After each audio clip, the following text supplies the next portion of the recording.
stops us in our tracks. Bravely we prove in our striving, trudging together each day. Where there's a will, there's a way. Good morning and happy Labor Day. Labor. It's from a live song. Yes.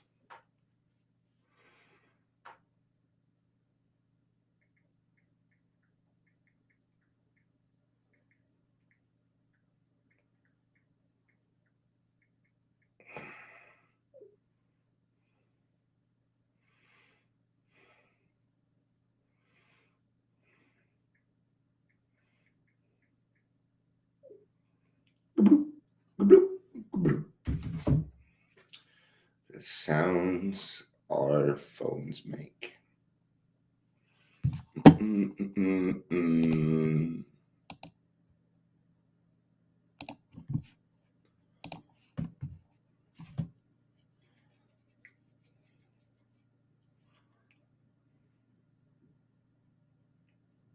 Website's supposed to be up today.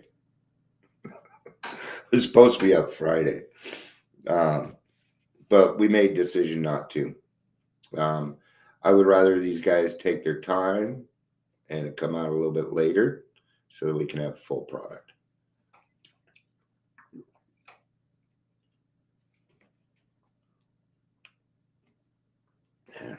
Hard swallow. Ever have those? The hard swallow. So today we're going to be talking about moving ahead. Did you hear that? That was my stomach. And went, grrr.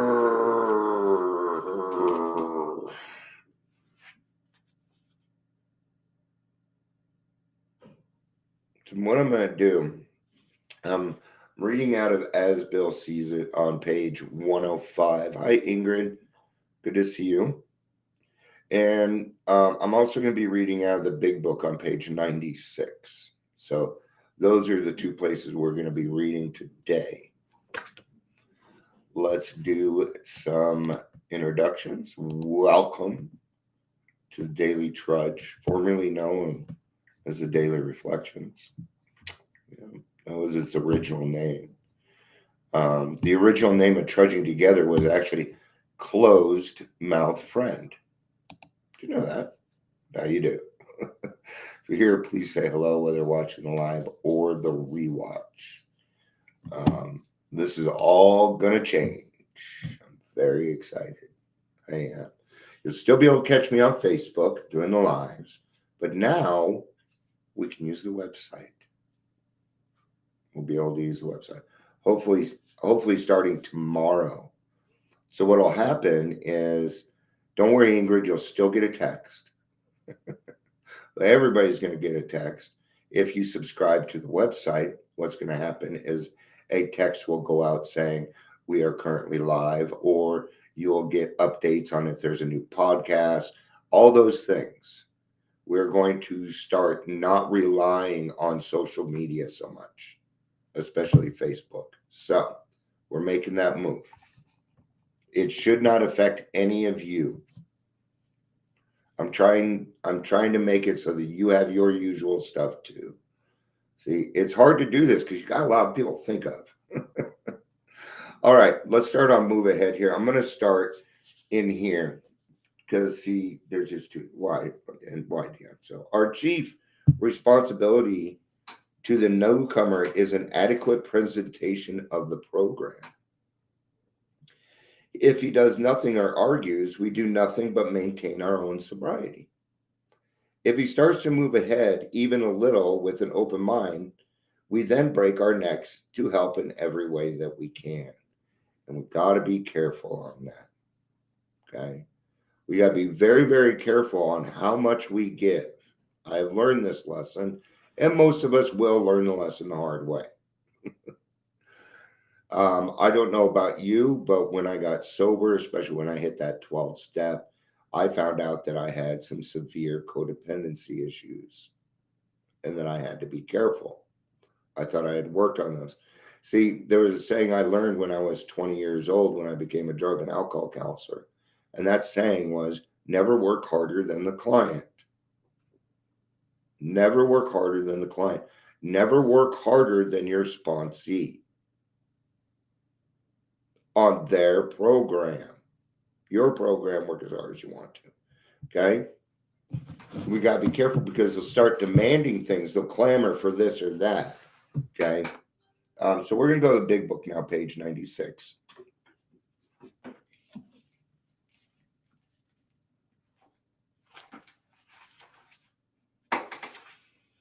Ooh, it's even dog-eared for some reason. Oh, this is where we were at in the big book study a few weeks ago when I didn't make it. I'm going to be telling my story this evening for anybody that would like to join. Just send me a message and I'll send it to you. I'm not going to put it on Facebook because I don't want a bunch of bombers showing up. All right, page 96. I'm going to start at the very top. Where is it that we're trying to get to on here? Okay. Do not be discouraged if your prospect does not respond at once. Search out another alcoholic and try again. You are sure to find someone desperate enough to accept with eagerness what you have to offer. Now, when we're looking for sponsees, we're looking for that gift of desperation, because it's the gift of desperation that gives those people the willingness to even open up their mind to what it is that we're saying. Okay. Now, I'm going to let you know, most of my sponsees have not made it. Okay. Now, this is trial and error, man. I was talking to my friend the other day, and we were talking about another person that we've been trying to help for years and years and years. And we decided that enough is enough now. Right? They went back out, and, there's not much I can do. And I said to him, but guess what? We stayed sober, didn't we? He's like, yes, we did. So therefore it worked. Hey, Amber, it's good to see you. I'm like, you know what? If nobody else shows up today, I'm satisfied that Ingrid and Amber are here. Thank you. You are sure to we find it a waste of time to keep chasing a man who cannot or will not work with you. Not a problem. I love you. Tell the kids I said hi. And the hubby. If you leave such a person alone, he may soon be convinced that he cannot recover by himself. To spend too much time on any one situation is to deny some other alcoholic an opportunity to live and be happy. And so sometimes we're working with somebody and they're just wasting our time when we could be working with somebody that really wants the program. Okay. This is going to have to do with your boundaries. These are internal boundaries that you must find yourself. Okay. We pick our sponsees. Okay. It says here, you are sure to find someone desperate enough to accept with eagerness. It says it over and over and over again that we look for sponsees. We do not wait for them to come to us. One of our fellowship failed entirely with his first half dozen prospects. He often says that if he had continued to work with them, he might have deprived many others who have since recovered of their chance. See, we got to be careful. So when we say stuff like, you need to be selfish with your time. You do. You want to know why? Your time is extremely valuable. There is no amount of money worth your time. There isn't. There is no. What you have to offer is priceless. There is no price tag on it. cool. Suppose now you're making your second visit to a man. He has read this volume and says he's prepared to go with the 12 steps of the program of recovery. Woo! I don't let my sponsees read the first one. I love it. Yeah, I was reading the book. Were you? Were you now? That's great. What I do is I have my sponsees. They can either read the 12 by 12 or there's all these stories in the back. They can read that. They're not allowed to go through the 164 pages without me. Now I'm going to tell you why. Because then they will start to conceive their own notions, and then I'm going to have to rewind them on that. Okay. Having had the experience yourself, you can give him much practical advice. Let him know if you are available if he wishes to make a decision and tell a story. Do not insist upon it if he prefers to consult someone else. You know, one of the very first things I do with a sponsee, right? So I approach him, hey brother, I can tell you're having some trouble and I think I can help. You want to get together and talk and maybe see if we fit? I make it very light. I make it very easy. Sometimes they say, no, I'm okay. All right. Well, if you need somebody, I'm here. Here's my phone number. I'm done. What did I do? I planted a seed. I'm moving on to the next person. Okay. I also let them know if this is not working for you, you can fire me and I will help you find another sponsor. Okay. I'm not going to take that personally. It is not my recovery. It is not for me to decide. I'm not God. Okay. I do not force my sponsees to do things. Okay. I had to find this. So when I was outside of the meetings, I had to find how to keep myself busy. And they need to do that. Well, there's a lot of times, like I have one guy, he's got kids. I'm like, spend time with your kids, man. They go canoeing, they're doing this, they're doing that. It's great stuff. Okay. He's enjoying life. He's under 30 days and he's out there enjoying life. That's what he should be doing. What's he doing? He's taking it easy, exactly like he's supposed to. He's living his life. And his job is to breathe in and out, stay sober, and go to meetings and keep his mouth shut. And he's been doing it, and it's working great for him. He may be broken homeless. If he is, you might try to help him about getting a job or give him a little financial assistance. People in AA don't really do this much anymore. It's something I'm trying to bring back. See, we take care of each other.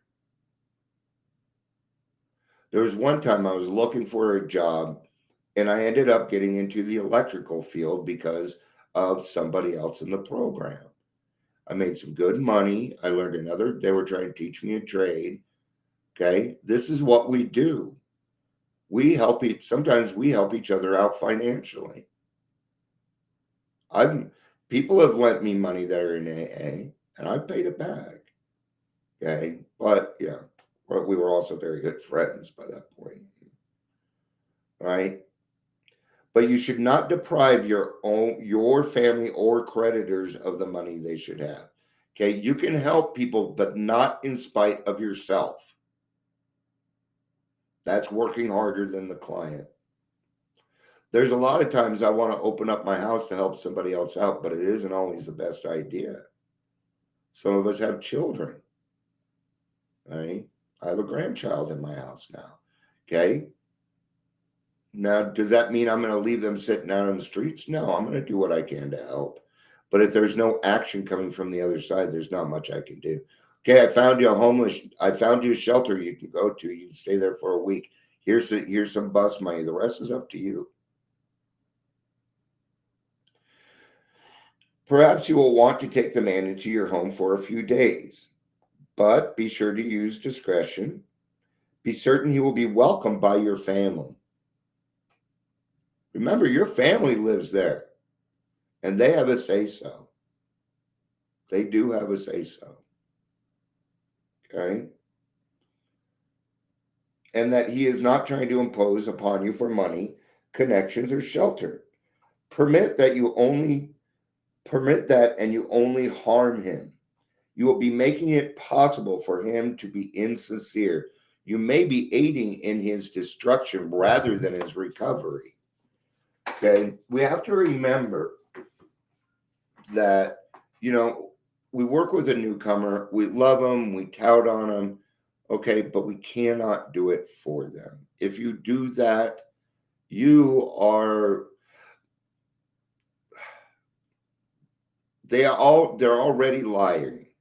Okay? Don't give them more reasons to lie. Okay? Because they're going to take it. They can't help it. Being dishonest, lying is a habit. Is one of our bad habits that we have to get rid of. That's exactly what it is, enabling. Remember at the beginning I talked about, that I found out that I had a codependency issue also. Yes. Does it hurt like a motherfucker? Sometimes, yeah. When I can't get through to a guy and then you find out a week later they're dead. Then you go through well, could I have done more? Okay. That's when you will start feeling your own inadequacies too. Okay. All right. That's going to be it today. Thank you, Amber and Ingrid. Ingrid is here for a little bit. I appreciate you hanging out with me on a Labor Day. And I will see everybody soon. I'm going to go find a noon meeting. I love you. Peace out. And have